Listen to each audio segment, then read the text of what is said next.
Guys, এখন আমি দোকানে যাচ্ছি। আজকে দাদা নাই, আমি আর মামা একসঙ্গে যাব। তোমরা ব্লগটা দেখতে থাকো আর এনজয় করো।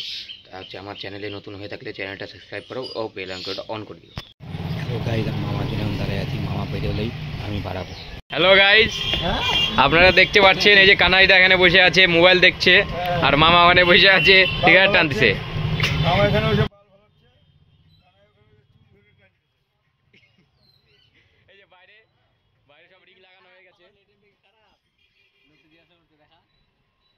সবাই জিজ্ঞাসা করছে আমাদের দোকানের পাশে এটিএমটি খারাপ হয়ে গেছে,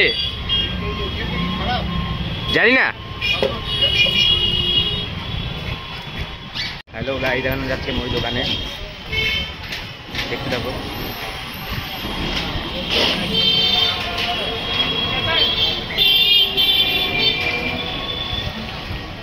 হ্যালো গাইস, আপনারা দেখতে পাচ্ছেন আমাদের দোকানে রাকেশ দা জীবনে কাউকে কিছু খাওয়াতে পারে না, খাই লোকের নামে নিন্দা করে। এটা হলো চন্দন দা, আর না হলো দীপু।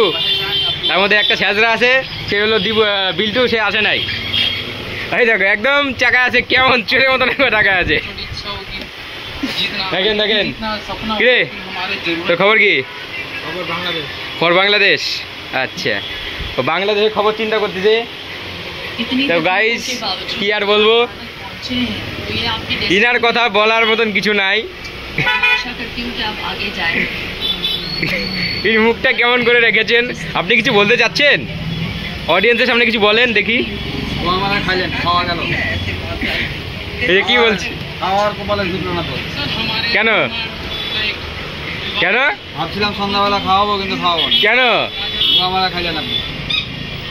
তো গাইস, ইনি আপনার পরে পারে দেখা হচ্ছে।